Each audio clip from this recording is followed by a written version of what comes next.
Good morning दोस्तों। आज हम एसएसटी के कुछ इम्पोर्टेंट क्वेश्चंस करने वाले हैं जिसकी बोर्ड फर्स्ट में आने की संभावना है।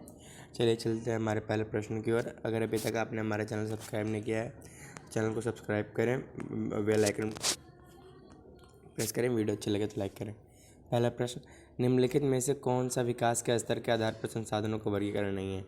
ए संभावित संसाधन, बी विकसित संसाधन, सी भंडार या डी संचित कोष। तो इसका आंसर हो जाएगा हमारा ऑप्शन नंबर डी, सामुदायिक संसाधन। क्योंकि संसाधनों को, जैसे कि हमने पढ़ रखा है, संसाधनों को 4 वर्गों में बांटा गया। उत्पत्ति के आधार पर, समाप्यता के आधार पर, विकास के स्तर के आधार पर और निजी स्वामित्व के आधार पर। स्वामित्व के आधार पर निजी, सामुदायिक, राष्ट्रीय, अंतर्राष्ट्रीय और जैव, अजैव, नवीकरणीय, अनवीकरणीय, संभावी, विकसित, संचित कोष और भंडार। तो इसमें कहीं पे भी सामुदायिक संसाधन का क्या नाम है, नाम नहीं है। तो इसका आंसर हो जाएगा हमारा ऑप्शन नंबर डी। चलिए चलते हैं हमारे दूसरे प्रश्न की ओर। झूम कृषि को पश्चिमी घाट में किस नाम से जाना जाता है? खिल, ये भी गलत है, ये नहीं है। बी कुरवा, ये भी गलत है। सी कुमारी, हाँ ये है। झूम कृषि को हमारे पश्चिमी घाट में कुमारी के नाम जाना जाता है। इसको याद रखना क्योंकि ये कई बार क्वेश्चन आ चुका है कि झूम कृषि को पश्चिमी घाट में किस नाम से जाना जाता है, या फिर और कई हमारे एनसीईआरटी में कुछ क्या नाम है, जगहों का नाम है। आप एक बार दोबारा पढ़ लीजिएगा। चलिए चलते हैं हमारे तीसरे प्रश्न की ओर। प्रश्न नंबर 3, निम्नलिखित में से कौन सी एक रोपड़ कृषि का उदाहरण है? ए चाय, बी कॉफ़ी, सी रबर, डी उपरोक्त सभी। तो इसका आंसर हमारा हो जाएगा ऑप्शन नंबर डी। प्रश्न नंबर 4, निम्नलिखित में से किस फसल को तैयार होने में लगभग 1 वर्ष का समय लगता है? गन्ना, ए बी तरबूज, सी चावल या डी ए गन्ना, बी गेहूँ, सी चावल या डी तरबूज। तो तरबूज तो होगा नहीं, ये हमारी जायद फसल है। चावल ये हमारी खरीफ फसल है। बी गेहूँ ये हमारी रबी फसल है। ये सारी फसलें, तरबूज तो किसी भी मौसम में बरसात में ज़्यादातर मिल जाते हैं, और चावल और गेहूँ ये तो रबी और खरीफ की फसल है, 4 महीने में हो जाती है। और ये बचा गन्ना, गन्ने को होने में 10 से 12 महीने लगते थे, इसलिए हमारा आंसर हो जाएगा ऑप्शन नंबर ए। चलिए चलते हैं हमारे 5वें प्रश्न की ओर। प्रश्न नंबर 5, निम्नलिखित में से विश्व में चाय का सबसे बड़ा उत्पादक देश कौन सा है? ए भारत, बी चीन, सी जापान या डी बांग्लादेश। तो ऑप्शन नंबर ए हमारा गलत हो गया। सी जापान भी नहीं है, ये भी गलत। डी बांग्लादेश, ये भी नहीं है। ऑप्शन नंबर हमारा बी से हो जाएगा चीन। क्योंकि बच्चों चीन जो है वो विश्व का सबसे बड़ा चाय का उत्पादक देश है। प्रश्न नंबर 6, निम्नलिखित में से कौन सी एक रेशेदार फसल का उदाहरण है? ए कपास, बी जूट, सी पटसन या सन, बात एक ही है, या डी उपरोक्त सभी। तो कपास ये महाराष्ट्र में पाए जाते हैं। महाराष्ट्र और गुजरात में ज़्यादातर पाए जाते हैं। काली मृदा में ये कपास उगता है। जूट और सन ये हमारे क्या नाम, पश्चिम बंगाल में होते हैं ज़्यादातर। तो ये हमारा आंसर हो जाएगा हमारा ऑप्शन नंबर डी। ये आंसर हमारा सही है कि जूट और पटसन, आंसर नंबर डी सही है हमारा। प्रश्न नंबर 7वां, निम्नलिखित में से किस आंदोलन को रक्तहीन क्रांति का नाम दिया जाता है? ए भूदान ग्रामदान, बी रूसी क्रांति, सी द्वितीय विश्व युद्ध या डी फ्रांसीसी क्रांति। तो फ्रांसीसी क्रांति ये गलत हो गया, क्योंकि फ्रांसीसी क्रांति के समय में बहुत सारे लोगों की हत्या हुई थी, खूनी रविवार और अन्य चीज़ें भी इसी में आती हैं। द्वितीय विश्व युद्ध भी हमारा आंसर ये भी गलत है, क्योंकि द्वितीय विश्व युद्ध में भी बहुत लोगों की हत्याएं हुई थी। जो हमारा हिटलर है, हिटलर भी द्वितीय विश्व युद्ध में ही था, जिसने न जाने कितने लोगों की हत्या की थी और कितने देशों पे इसने कब्जा किया था जर्मनी को सर्वश्रेष्ठ बनाने के लिए। हमारा बी और डी गलत हो गया। हमारा सी और डी गलत हो गया। ऑप्शन नंबर बी रूसी क्रांति ये भी गलत है, इसमें भी बहुत सारे युद्ध हुए थे। भूदान ग्रामदान ये आंसर सही है, ये विनोबा भावे द्वारा शुरू किया गया था भूदान ग्रामदान, इसलिए हमारा आंसर हो जाएगा ए। प्रश्न नंबर 8, भारत में विभिन्न स्तरों की सरकारों के बीच अधिकारों के विवाद की स्थिति में निर्णायक जी की भूमिका कौन निभाता है? ए सर्वोच्च न्यायालय, बी राष्ट्रपति, सी प्रधानमंत्री या डी राज्यपाल। तो ये जो तीनों हैं, तीन के तीनों राजनीति से वो है, बिलोंग करते हैं। तो ये तीन के तीनों नहीं है। सर्वोच्च न्यायालय ये हमारा किसी भी क्या नाम है शक्तियों के टकराव में, जब भी किसी विभिन्न स्तरों की शक्तियों में कोई भी टकराव होता है तो सर्वोच्च न्यायालय इसमें निर्णायक की भूमिका निभाता है, क्योंकि संविधान में वर्णित है कि किसी भी शक्तियों के बीच अगर क्या नाम है टकराव होता है तो उसमें निर्णायक की भूमिका सर्वोच्च न्यायालय ही निभाएगा। प्रश्न नंबर 9, भारत में किस प्रकार की शासन व्यवस्था है? ए एकात्मक, बी केंद्रीकृत, सी संघात्मक या डी इनमें से कोई नहीं, उपरोक्त में से कोई नहीं।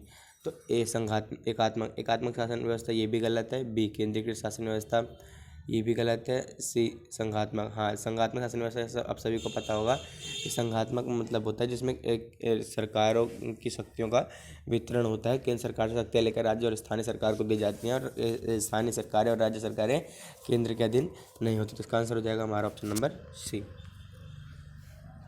प्रश्न नंबर 10, स्थानीय स्वशासी निकायों में कम से कम कितनी सीटें महिलाओं के लिए आरक्षित हैं? तो इसका आंसर हो जाएगा हमारा ऑप्शन नंबर ए, 1/3 सीटें महिलाओं के लिए आरक्षित हैं।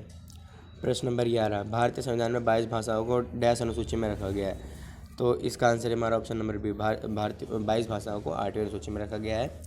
निम्नलिखित में से 12 प्रश्न, निम्नलिखित में से किस राज्यों को अनुच्छेद 371 के तहत विशेष प्रावधान प्राप्त है? तो इसका आंसर हो जाएगा हमारा ऑप्शन नंबर ए, असम को 371 ए के तहत विशेष राज्य का दर्जा प्राप्त है। प्रश्न नंबर 13, वेलोनिया क्षेत्र के निवासी मुख्यतः किस भाषा को बोलते थे?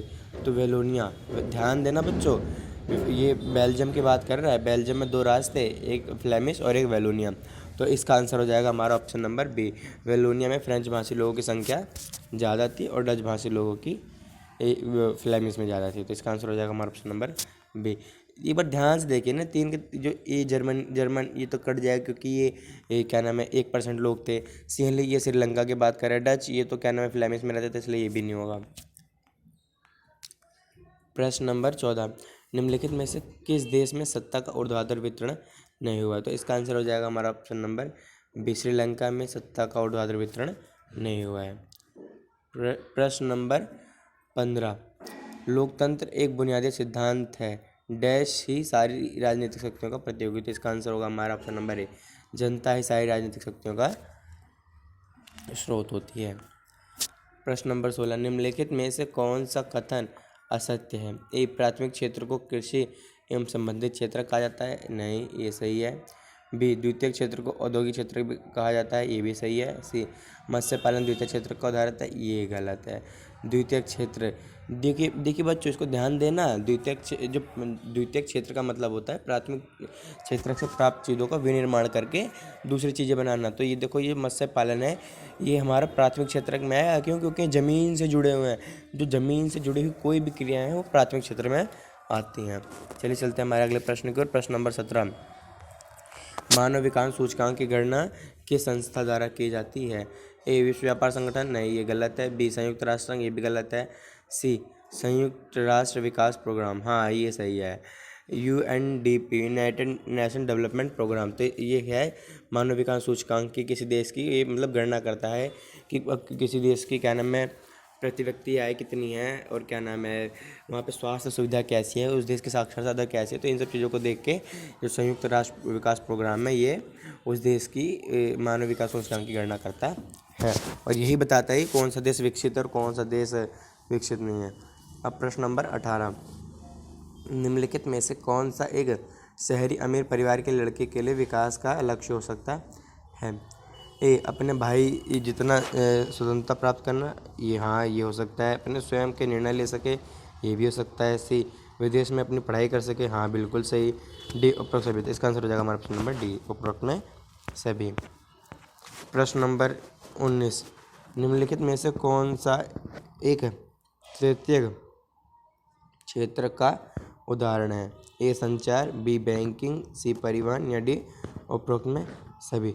तो ये हमने जैसे पढ़ रखा है कि जो तृतीयक क्षेत्र है उसमें संचार, बैंकिंग, परिवहन, भंडार ये सारी योजनाएं आती है। तो इसका आंसर होगा हमारा ऑप्शन नंबर डी, उपरोक्त सभी।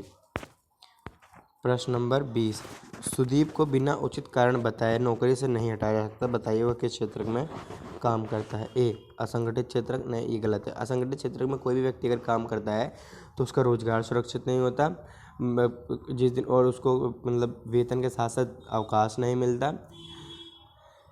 यदि वो कभी छुट्टी कर लेता तो उसकी तनख्वाह नहीं, तो उसकी मतलब उसे तनख्वाह नहीं मिलती। तो और उसका मतलब उसको जब चाहे तब वहाँ से हटाया जा सकता है, काम के घंटे असीमित होते हैं। तो ये हमारा ऑप्शन ए गलत हो जाएगा, बी संगठित क्षेत्रक। हाँ, इसका आंसर हमारा बी सही है, संगठित क्षेत्रक। संगठित क्षेत्रक क्यों होगा? क्योंकि बच्चों जैसे हमें पता है कि जो संगठित क्षेत्रक है उसमें बिना किसी व्यक्ति को उसकी उचित कारण बताए उसे नौकरी से नहीं निकाला जा सकता। उसे क्या नाम है, अवकाश के साथ साथ वेतन भी पूरा प्राप्त होता है। वो छुट्टी कर ले तो उसका वेतन भी नहीं कटता, काम के घंटे सीमित होते हैं, रोजगार सुरक्षित होता है। तो ये हमारे संगठित क्षेत्र की बातें थी और वो हमारे असंगठित क्षेत्र की बातें। चलिए हमारे चलते हैं 21वें प्रश्न की ओर।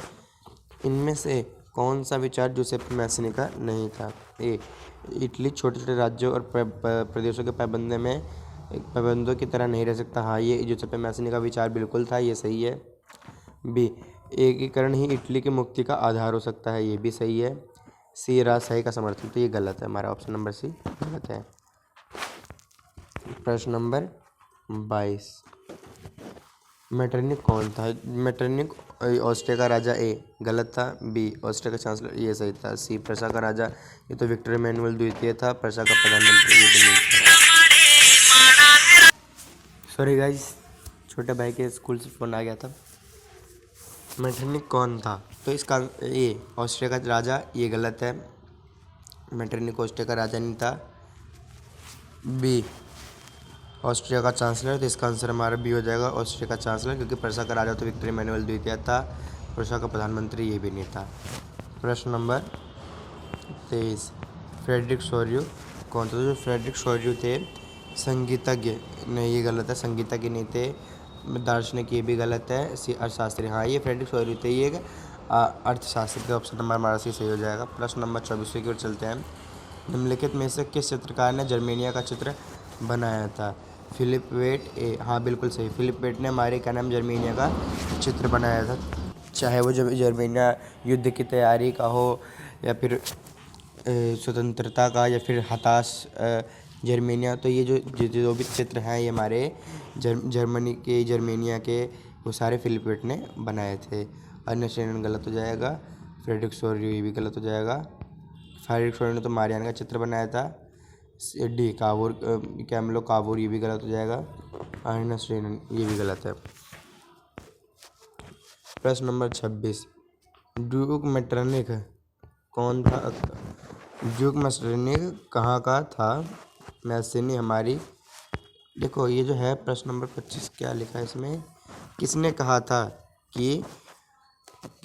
था कि मैसिनी हमारी सामाजिक व्यवस्था का सबसे खतरनाक दुश्मन है? A, Duke Metternich, B, Napoleon Bonaparte, C, Victor Emmanuel प्रथम, या फिर विक्टर इमैनुअल द्वितीय। तो इसका आंसर हमारा हो जाएगा option number A, Duke Metternich ने कहा था कि मैसिनी हमारी सामाजिक व्यवस्था का सबसे खतरनाक दुश्मन है। प्रश्न नंबर 26, निम्नलिखित में से कौन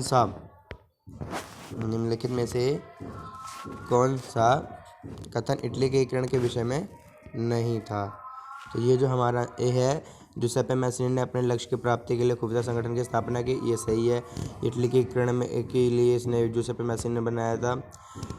और ये प्रधानमंत्री कावूर ने इटली संघ की स्थापना के लिए आंदोलन का नेतृत्व किया, ये भी सही है। 1871, या नहीं ये गलत है, हमारा ऑप्शन नंबर बी हमारा गलत है। ठीक है, ऑप्शन नंबर बी हमारा गलत है, ऑप्शन नंबर सी और डी सही है। प्रश्न नंबर 27, निम्नलिखित में से कौन सा कथन 1804 नेपोलियन नागरिक संहिता के संदर्भ में सत्य है? ए, इसने जन्म आधारित विशेषाधिकारों को समाप्त किया। बी, इसने यातायात प्रशासनिक विभाजनों को सरल बनाया। सी, इसने प्रशासनिक विभाजनों को सरल बनाया। या फिर बी, सी, यातायात और संचार व्यवस्थाओं को सुधारा। डी, इस संहिता को फ्रांसीसी नियंत्रण के अधीन सभी क्षेत्रों में लागू किया गया। तो ये जो है, जिसने भी जो नेपोलियन बोनापार्ट थे, इसने 1804 में एक नागरिक संहिता लाई। जिसे ध्यान देना, इसमें नागरिक संहिता या फिर नेपोलियन की संहिता, नेपोलियन कोड, नागरिक कोड, ये सारी की सारी चीज़ें एक ही हैं। जिसमें इसने मतलब क्या था, इसने ना प्रशासनिक विभाजनों को सरल बनाया था, यातायात और संचार व्यवस्थाओं को सुधारा था, मुद्राओं की संख्या इसने घटा दी थी। शुल्कों मतलब ये यातायात शुल्क या फिर और जो शुल्क लगते थे, टूल टैक्स होते थे नाके बारों के, उसको घटा दिए थे। इसने क्या नाम है वो जो थे कुलीनों की सुविधाओं को ख़त्म कर दिया था। इस संहिता को फ्रांसीसी नियंत्रण के अधीन सभी क्षेत्रों में लागू किया गया था। ये आंसर हमारा, इसका सभी प्रश्न सही है, ये आंसर हमारा सही हो जाएगा। प्रश्न नंबर 28, बताइए कि निम्नलिखित में से कौन सा कथन सत्य है। ए, हैब्सबर्ग साम्राज्य ने इतावली मतलब इटली होता है, ठीक है, इसलिए कंफ्यूज होने की जरूरत नहीं है। इतावली समाज विभिन्न राजवंशों में बट गया। हैब्सबर्ग साम्राज्य से इतावली साम्राज्य विभिन्न उसमें बट गया। बी, जुसेप्पे मैसेनी ने एकीकृत इटली या फिर इतावली गणराज्यों के लिए विस्तृत कार्यक्रम की रूपरेखा रखी। तीसरा, जुसेप्पे मैसेनी ने यंग इटली और यंग इटली नामक संस्था की स्थापना की। 1867 में विक्टर एमानुएल द्वितीय ने स्वयं को एकीकृत इटली का सम्राट घोषित कर दिया। तो जो इसका आंसर होगा ना, इसका आंसर होगा इससे सभी सिर्फ 3-4, इनमें सभी कथन जो है वो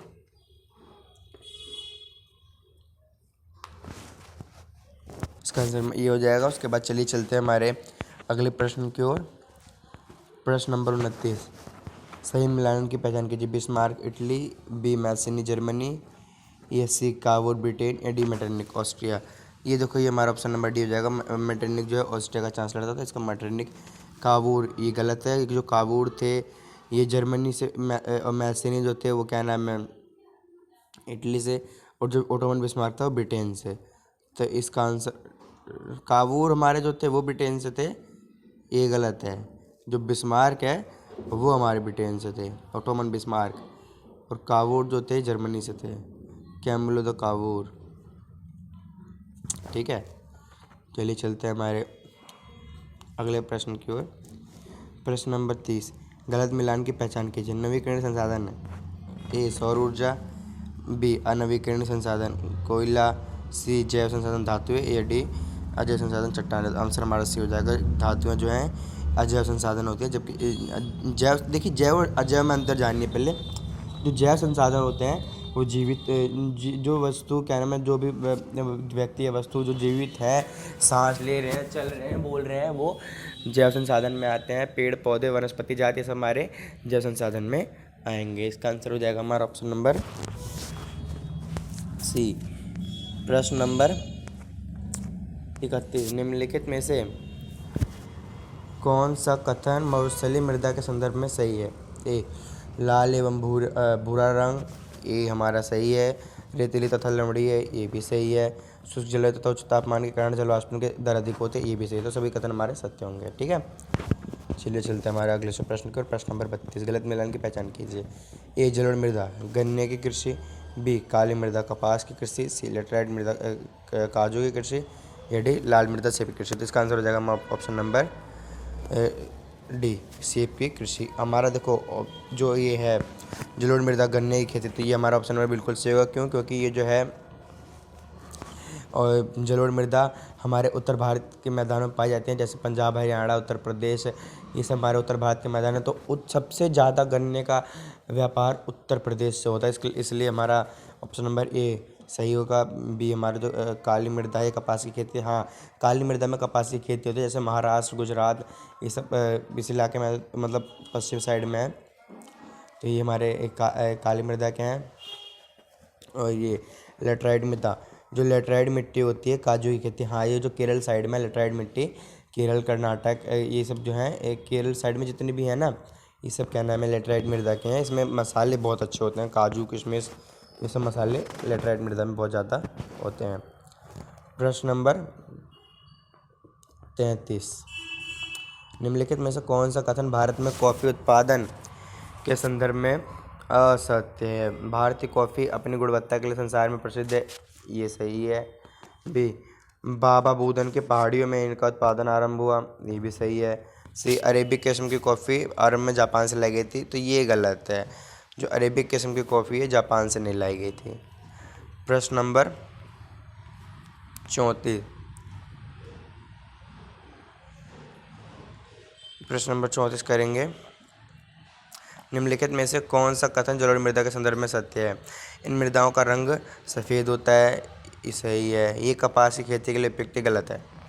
जो ये जलोढ़ मृदा होती है कपास की खेती के लिए उपयुक्त नहीं होती। ये अत्यधिक उपजाऊ होती है, इसमें फॉस्फोरस की मात्रा बहुत ज़्यादा कम होती है, मतलब चूने के जैसी होती है मृदा। ठीक है, चलिए चलते हमारे 36वें प्रश्न की ओर, 35वें प्रश्न की ओर। डीजल किस प्रकार का संसाधन है? ए नवीकरणीय योग्य, बी जैव, या सी संभावी, या डी अनवीकरणीय। तो देखिए, ये मैं समझा देता हूँ आपको। नवीकरणीय संसाधन वे होते हैं, वे संसाधन जो प्रकृति में असीमित मात्रा से उपलब्ध होते हैं और जो कभी समाप्त नहीं होते, वो होता है नवीकरणीय संसाधन। तो ये ऑप्शन नंबर ए ये गलत है। ऑप्शन नंबर बी जैव संसाधन। जैव संसाधन तो जीवित होते हैं, तो डीजल जीवित थोड़ी ना है, तो मैं चूतिया बना रहे हैं, गलत। सी संभावित संसाधन, तो हाँ संभावित संसाधन, डीजल जो है संभावित संसाधन। तो ये भी नहीं हो सकता, क्यों? क्योंकि देखो, संभावित संसाधन वे संसाधन होते हैं जिसका हम जो हमारे किसी प्रदेश या फिर किसी क्षेत्र में असीमित मात्रा में मतलब होते हैं, पर उनका उपयोग नहीं किया जा रहा था। तो ये है हमारा सी, ये भी गलत है। ऑप्शन नंबर डी अनवीकरणीय योग्य संसाधन। तो अनवीकरणीय वो होते हैं जो संसाधन हमारी प्रकृति में सीमित मात्रा में उपलब्ध हैं और जिनके समाप्त होने की संभावना अधिक होती है। मतलब इनका अगर हम असीमित मात्रा में उपयोग करेंगे तो जल्दी समाप्त हो जाएंगे और इन्हें बनने में लाखों करोड़ों साल लगेगा। तो इसका आंसर है हमारा डी, जो ये है डीजल, जो है हमारा अनवीकरणीय योग्य संसाधन है। प्रश्न नंबर 36। नीचे दिए गए प्रश्नों में दो प्रकथन दिए गए हैं, संकल्पना स और दूसरा कारण का। कथनों को पढ़े और सही विकल्प का चयन कीजिए। संकल्पना स, देश के आर्थिक विकास के लिए सतत पोषणीय विकास की आवश्यकता होती है। ये हमारा बिल्कुल सही है, क्योंकि अगर हमें आर्थिक विकास है तो सतत पोषणीय विकास आवश्यक है। देखो बच्चों, ये जो है सतत पोषणीय विकास, इसका बहुत ही ज़्यादा ध्यान रखना। सतत पोषणीय विकास वह विकास होता है जिसमें मतलब सतत पोषणीय विकास का मतलब होता है हम आने वाली पीढ़ी को ध्यान में रखकर संसाधनों का इस प्रकार से उपयोग करें कि संसाधनों की हानि ना हो और जल्दी समाप्त ना हो, ताकि हमारे जो अभी संसाधन है इनका लुत्फ आने वाली पीढ़ी भी उठा सके, वो भी इन्हें देख सके। सतत पोषणीय विकास का ये सुनिश्चित करता है कि उत्पादन प्रक्रिया पर्यावरण के अनुकूल हो। तो ये जो है क्या नाम है, ऑप्शन नंबर का है, ये हमारा एक गलत है। तो क्यों? क्योंकि जो पर्यावरण के अनुकूल होनी चाहिए, ताकि क्या नाम है पर्यावरण को कोई नुकसान नहीं, मतलब ये पर्यावरण के अनुकूल हो।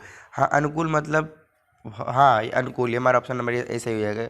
संकल्पना साबित उसके कारण सही व्याख्या भी करता है।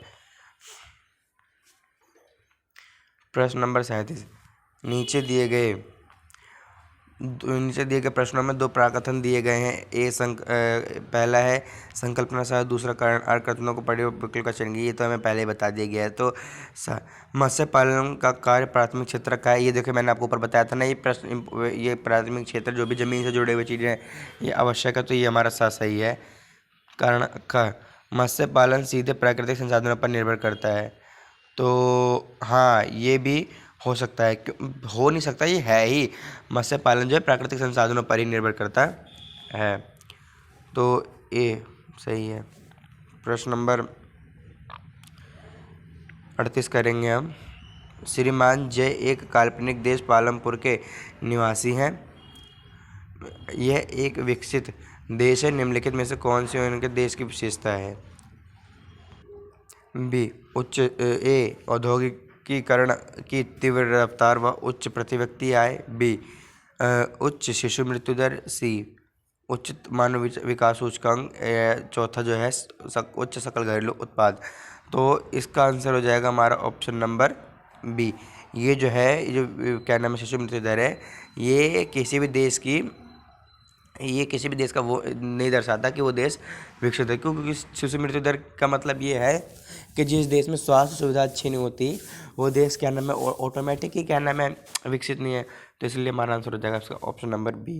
ये इसके क्या नाम है विकसित देश का मतलब ये पालमपुर जो है ये विकसित देश नहीं है, क्योंकि इसमें शिशु मृत्यु दर बहुत अधिक है।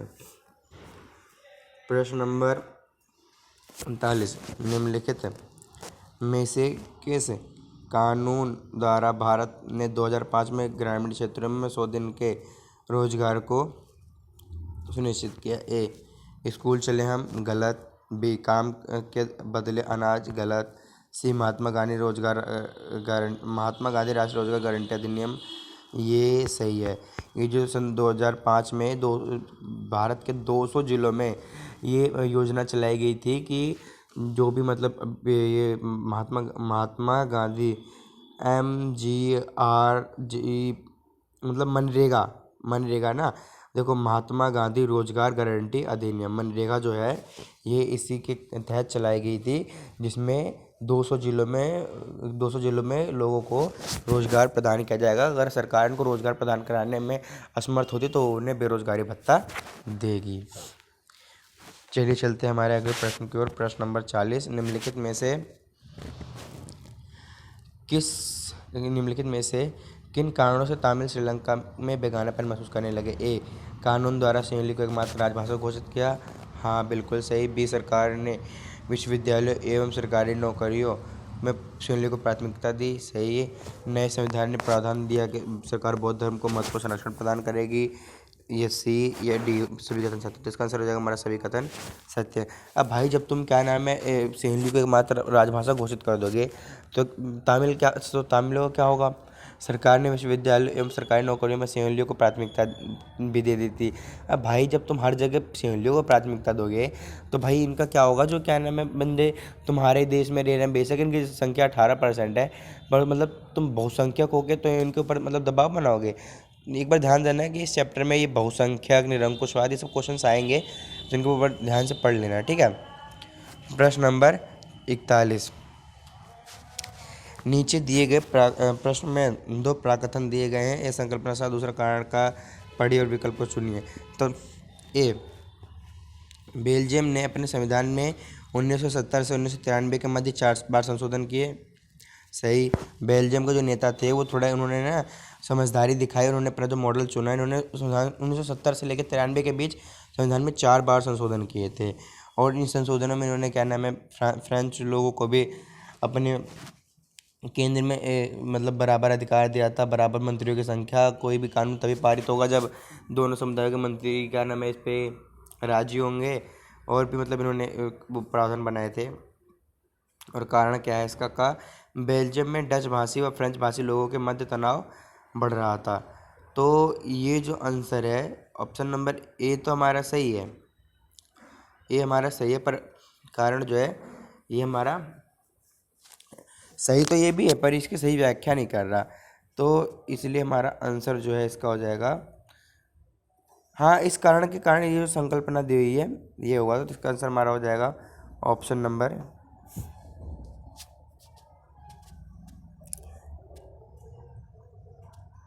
ए। सॉरी, वॉइस थोड़ी कट जा रही है, एक मिनट।